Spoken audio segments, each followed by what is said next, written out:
Bob Hope's theory was if you did 6 jokes a minute, one of them might actually land, and I like rapid-fire jokes, and the late-night jokes definitely don't disappoint. Stephen Colbert said, "This weekend was the annual Conservative Political Action Conference, billed as the largest and most influential gathering of conservatives in the world.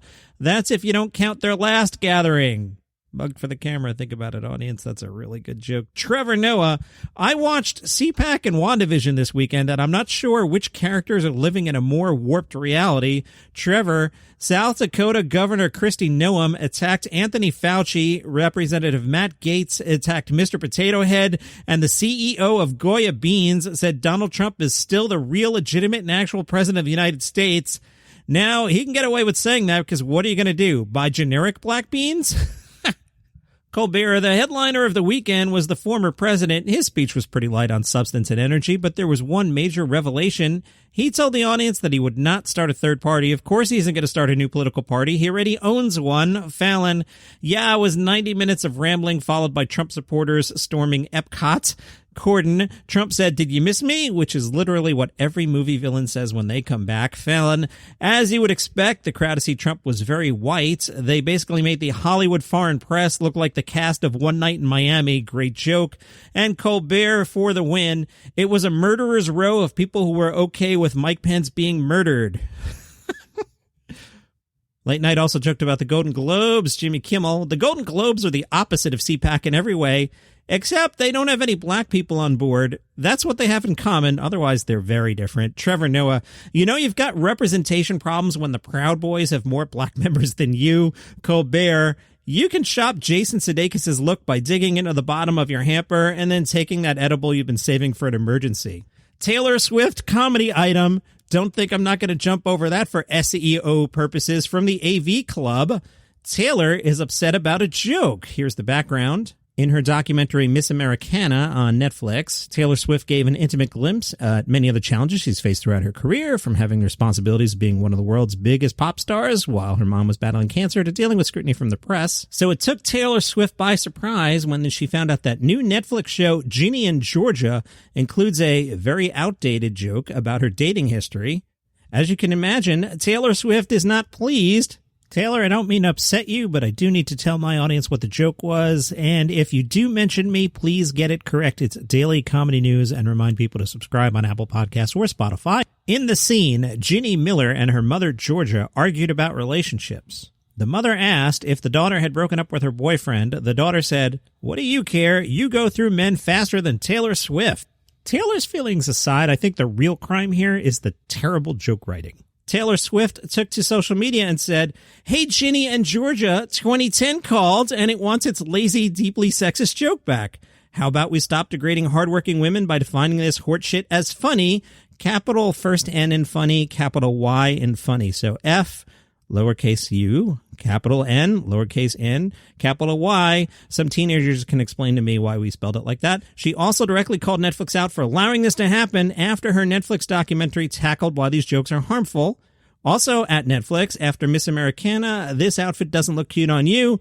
Happy Women's History Month, I guess." Yikes, but how about British GQ basically blaming Netflix for the death of comedy? And they might have a point here. British GQ writes, last year, a sitcom called Space Force launched on Netflix and promptly came crashing right down to earth. It starred Steve Carell, and yet for all the talent on the show, the only thing we discovered was this: we all know in space no one can hear you scream, but it turns out no one can hear you laugh either. I see what you did there. It's almost not a sitcom at all. It's high-concept plot-driven. The series is dominated by a soapy storyline regarding Steve Carell's daughter.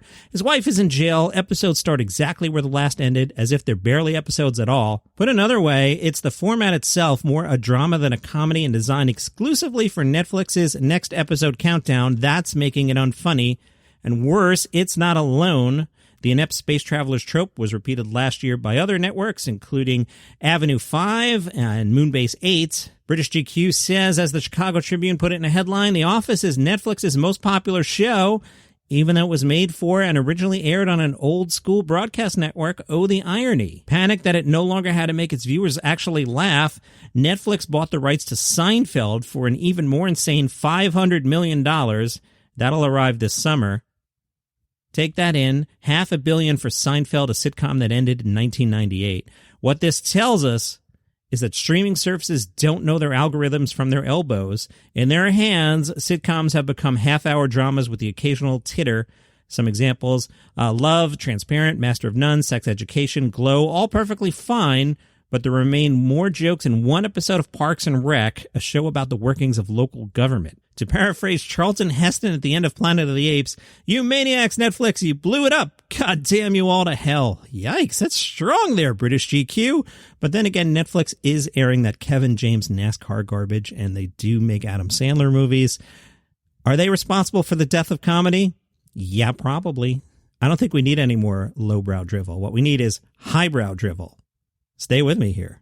Wouldn't you like hilarious takes from serious experts? So here's a premise. Anthony Janot, he's a comic. He's got a podcast. Every week he's joined by a new stand-up comedian and a new expert to discuss their field of expertise. So you got a comic, and a serious person. On Highbrow Drivel, they talk about the big topics, the brain, space, climate science. Oh, I'm in. I am so in on climate science. Sidebar, did you see the thing on CNN about how the ocean currents are going to slow down and Europe's going to freeze? You should read it, not while you're here for this show. Psychedelics and all the areas you're most likely to end up when you're drunk at the end of a party, just trying to figure it out. Highbrow Drivel is a podcast that's light, funny, and easily accessible to hear the latest from some serious mind-blowing experts. This week, they talked about billionaires. So you had a comedian on, Susie Steed, who happens to be a former economist and a comedian. Fascinating. And MP Lloyd Russell Moyle. That's a name for a minister if I've ever heard one.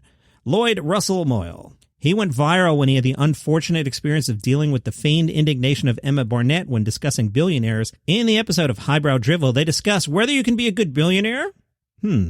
Can I say yes? Maybe it's no. I should say no. Why we seem to be against greed in children or animals, but accept in adults. Just how big a billion is. What it takes to become a billionaire. Whether billionaires do more good than bad via investment and philanthropy. And of course, it wouldn't be an episode of Highbrow Drivel without discussing why Elon Musk is such a prick. Highbrow Drivel, hilarious takes from serious experts wherever you get your podcasts, and they sponsor today's Daily Comedy News. Did you vote yet for comedy's top dog? This week's matchup, defending champion John Mulaney taking on Bert Kreischer. How do you vote? You go to the Instagram page. It's at Daily Comedy News. You'll find an image I made. It says top dog, and there's a picture of Bert Kreischer and John Mulaney. And then you write in the comments what you think. Five Yodi Ugly said, I had to think about this because I would like to see the two bears go head to head, but that's not what this is all about. The Cabin was awful, and I haven't forgiven Bert Kreischer yet. Mulaney again is his vote. Also heard from Pinleope Slat, which my brain just wants to read as Penelope. Pinleope Slat commented, Bert Kreischer, and is following me. And if you follow and vote, I will follow you back. The teenagers tell me everybody likes to gather up Instagram followers, so follow Daily Comedy News, comment, I'll follow you back. Don't forget to vote at Daily Comedy News on Instagram. I'm whispering here. Can you guys tell my wife to stop doing the laundry when I'm recording the podcast? I get down to the basement for 10 minutes, and she comes down and does the laundry. It's like I'm in a rant about, say, Sarah Cooper. You know Sarah. She pantomimes to Donald Trump videos on TikTok, and I hear dryers and washers and shit. It's 10 minutes. Can you not do that? Jim Gaffigan spoke to CBS. He said, my anniversary's coming up, and I still haven't got my wife anything. I know I'm horrible, but how do you celebrate a full year of living with the coronavirus? See what Jim did there? It's not his marriage anniversary. It's his coronavirus anniversary. Hilarious, Jim Gaffigan. I guess inviting friends for a party's not a good idea. Should I give my wife a mask? Sweatpants? Bleach? Oh, he shouldn't give her bleach. That would be bad. Jim says, can you believe we've all been living in a pandemic for a whole year? That's right. Only 12 months ago, we used to do strange things with friends like shake hands or hug or meet them for dinner without the fear of causing people to die. Just 1 year. It's amazing how time really doesn't fly by. It may have been a grueling 12 months, but I'd like to focus on the positives for a moment. This is where he left a gap in his text. Okay, enough of that. No, really, the last 12 months have been interesting. I'd be lying if I didn't admit I've learned a couple things. I've learned that cooking for my family on a nightly basis over the past year has resulted in me still not being a good cook. I discovered if I don't eat a huge block of cheese and drink half a bottle of bourbon at midnight, I won't wake up feeling horrible the next morning. I find that I have to keep discovering that lesson. I've discovered that getting online groceries delivered takes longer than actually shopping for groceries in person. He's right, it really does take a long time. I learned that using talk to text is the most efficient way to get on someone's nerves. And finally, most importantly, after spending just about every moment of every day for the past 12 months with my 5 children, I've learned that I no longer fear that Harry Chapin song, Cats in the Cradle. Happy anniversary, everybody. Thanks, Jim Gaffigan. From Variety, put on your seatbelts. CBS has given out a pair of pilot orders to comedy projects from Mark Gross and Sarah Cooper. You know Sarah, she pantomimes to Donald Trump videos on TikTok and for some reason is now able to write a sitcom for CBS. Makes total sense. Variety tells us Sarah Cooper's untitled single-camera project is inspired by her book, How to Be Successful Without Hurting Men's Feelings. It follows 3 women at different stages in their careers at a male-dominated company who help each other navigate modern general politics in their professional and personal lives. Oh, I can see this sitcom already, right? We're going to have the smart, sassy woman who's got basically Ed Asner from the Mary Tyler Moore Show as her boss. Hilarity ensues. Cooper will serve as co-writer and executive producer, with Cindy Chupak also co-writing, executive producing, and showrunning. I did a Google for Cindy Chupak, and Wikipedia says she's a screenwriter and film director who has won 3 Golden Globes and 2 Emmys for her work as a writer, executive producer of Sex and the City, and writer, co-executive producer of Modern Family. That's some pretty good resume there, Cindy. Variety says, Cooper shot to fame on TikTok when her lip-sync impressions of President Donald Trump went viral. Her first video, How to Medical, has been viewed over 20 million times. She has since made appearances on The Ellen Show, The Tonight Show, as well as guest hosting Jimmy Kimmel Live. She was selected as one of Variety's 10 comics to watch for 2020. Her first Netflix special, Everything's Fine, was released in October. Hopefully you saw that special and you can decide for yourself if you enjoyed it or not. And that is your comedy news for today. Follow the show on Spotify or Apple Podcasts, wherever you get your shows. If you like what I do here and you'd like to buy me a coffee, go to buymeacoffee.com/dailycomedynews.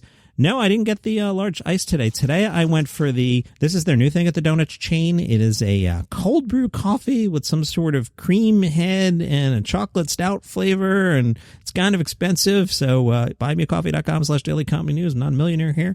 And that's what I got today. It's not bad. A little pricey, though.